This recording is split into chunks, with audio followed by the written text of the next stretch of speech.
Assalamualaikum warahmatullahi wabarakatuh.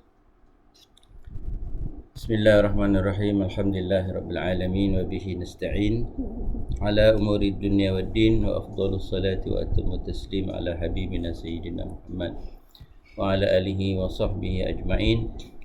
Allahumma inna asbahna minka fi ni'matin wa afiyatin wa sitrin fa atimma alaina ni'mataka wa afiyataka wa sitraka fid dunya wal akhirah.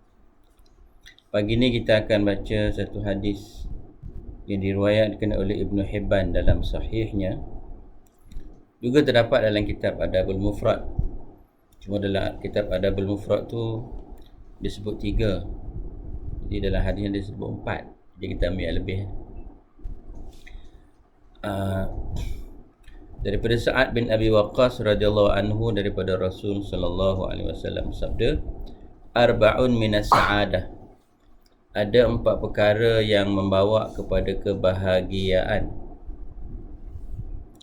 Al-mar'atus salihah, wanita-wanita yang salihah. Itu yang pertama. Yang kedua, wal maskanul wasi', tempat duduk atau tempat tinggal yang agak luas. Wal jarus salih, jiran-jiran yang baik. Wal markabu al-hani, kenderaan yang selesa. Wa arba'un minasyaqa, ada 4 perkara yang menyebabkan kehidupan itu tidak selesa atau kecelakaan. Al-mar'atus su', wanita-wanita yang teruk, yang jahat. Wal jarusu, jiran-jiran yang tak baik. Wal markabus su', kenderaan yang tak selesa. Wal maskanud dayyiq, tempat tinggal yang dayyiq, yang sempit. Hadis ini mengikut Ibnu Hibban, hadis ini sanadnya sahih, menepati syarat-syarat Bukhari dan Muslim. Tetapi Bukhari dan Muslim tidak memasukkan dia dalam kitab-kitab mereka. Jadi ini 4 perkara yang Nabi SAW sebut di antara, dipanggil di antara faktor yang membantu kepada kebahagiaan di dunia.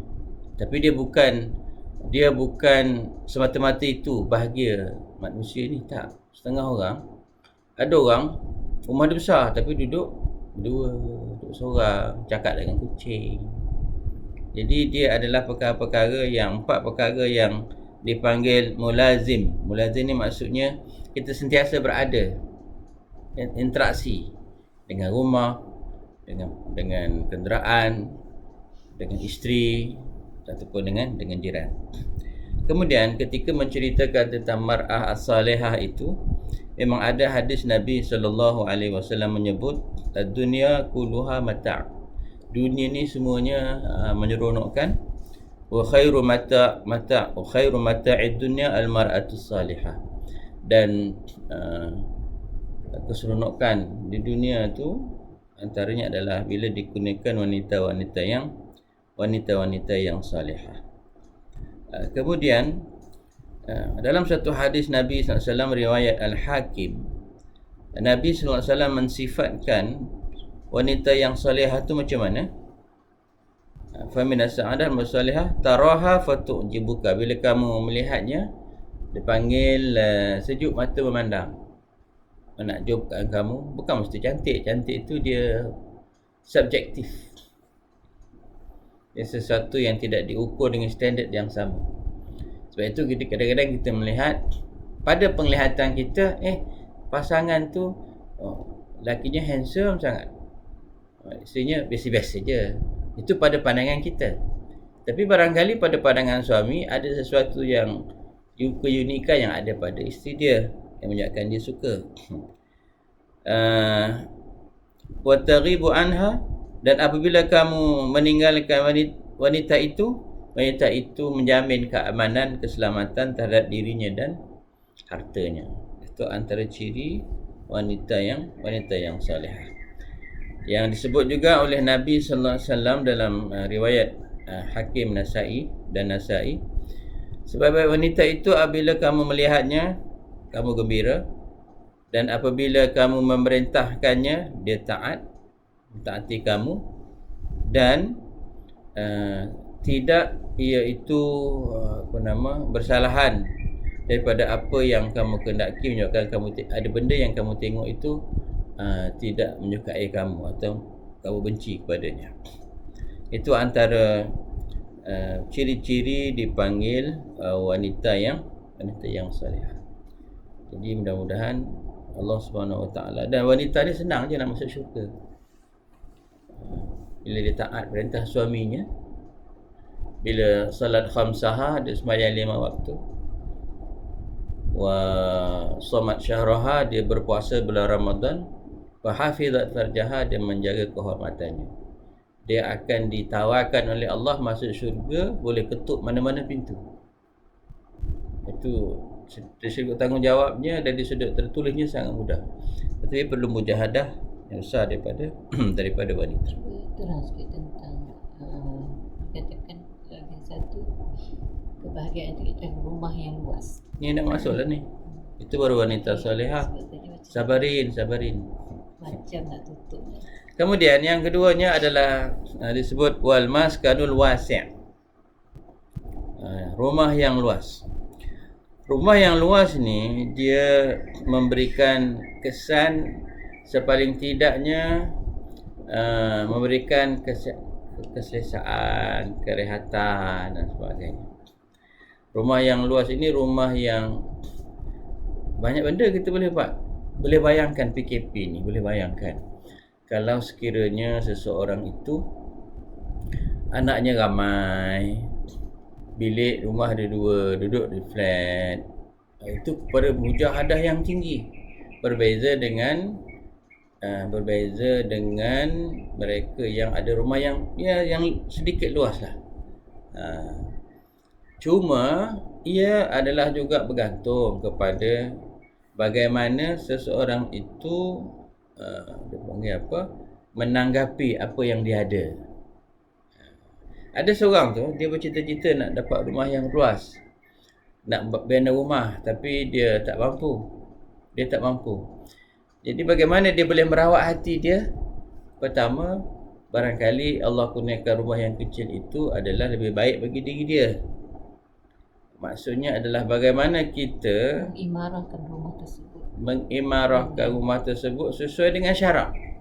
Orang yang rumah kecil, dia tidak ada keberangkalian diserang dengan kemegahan. Rumah yang biasa-biasa, dia tak takut pencuri masuk sangat, sebab pencuri pun tak nak masuk rumah yang kecil-kecil, yang biasa-biasa. Rumah yang kecil dia boleh mengemas dengan lebih kerap daripada rumah yang besar.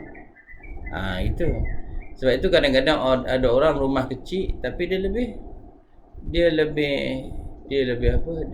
tenang hidupnya.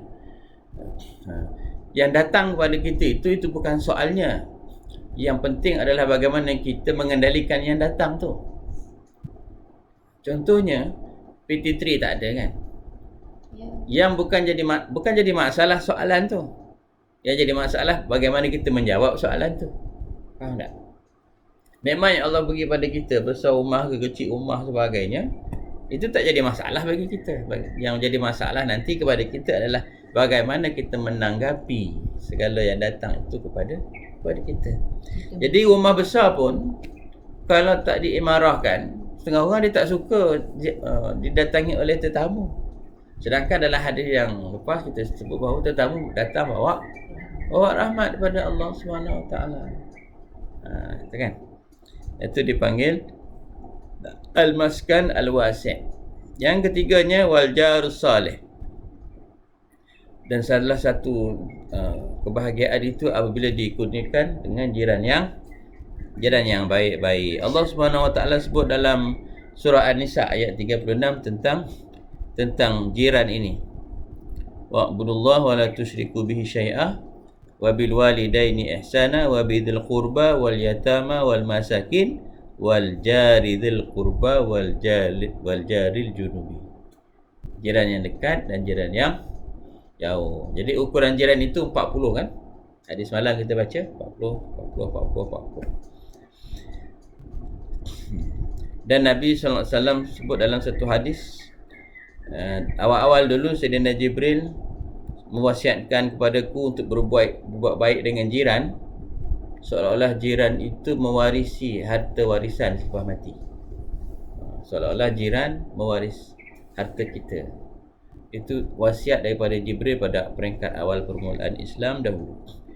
Dan dalam satu hadis menyebut ma'amana bi man bata syab'an wa jaruhu ja'i' ila jambihi wa huwa ya'lamu bihi. Tidak beriman dengan aku, kata Nabi Muhammad SAW, kalau dia bata Sya'ban Syab'an, kalau dia mati, dia bukan mati, bata Syab'an, maksudnya dia tidur dalam keadaan kenyang. Wajaruhu, dan jirannya itu ja'i', dalam keadaan lapar, dalam keadaan dia tahu kelaparan jirannya itu. Maka dalam PKP ni kena ambil tahu tentang jiran-jiran, lapar ke, keputusan, bekalan dan sebagainya. Itu yang ketiga. Yang keempat, yang terakhir adalah wal markabul hani. Markabul hani ni maksudnya kenderaan yang selesa. Mengapa? Kenderaan yang selesa mampu menjadikan seorang itu punctual sampai bila nak bertemu, mesyuarat dan sebagainya. Sebab ketepatan masa itu adalah modal. Masa itu adalah amal soleh. Masa itu adalah iman. Masa itu adalah sangat penting untuk berwasiat kepada kebaikan dan kesabaran seperti mana disebut dalam surah Al-Asri. Jadi kalau ada kenderaan yang selesa, dia boleh sampai ke destinasi ke waktu dia. Kemudian dia boleh tidak menggunakan anggota yang banyak untuk sampai kepada destinasi dia. Beza kan kalau sekiranya kamu drive sendiri dengan Abi yang drive kan. Kalau ada orang drive, kita rasa selesa, otak kita boleh berjalan, boleh merancang. Kalau drive sendiri, kita letih nak tengok traffic light, nak tengok itu, nak tengok ini. Sebab itu kebanyakan ketua-ketua jabatan, orang besar-besar, ada driver. Bukan ngada-ngada, tak. Tapi perlu kepada keselesaan. Dia boleh fokus nanti dalam mesyuarat. Dia tak letih nak cari parking lagi dan sebagainya. Apapun, 4 perkara ini adalah kebahagiaan di dunia ini. Tapi bagi kita, kebahagiaan terbaik di dunia dan di akhirat.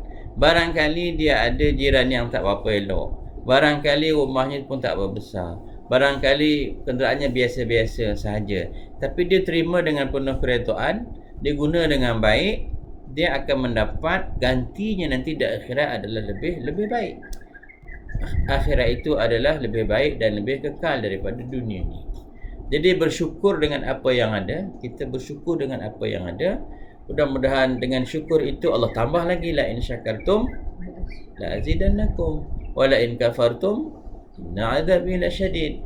Kalau kamu bersyukur, aku akan tambahkan lagi, kata Allah. Dan kalau kamu kufur, ingat azabku yang amat pedih. Faham? Alhamdulillah. Allah Subhanahu Wa Taala mudah-mudahan berikan kita kefahaman, penghayatan dan pengamalan setelah kita mendengar pesanan daripada Nabi sallallahu alaihi wasallam ini. Wa sallallahu ala sayyidina Muhammad wa ala alihi wa sahbihi ajma'in. Alhamdulillahirabbil alamin. Assalamualaikum warahmatullahi wabarakatuh.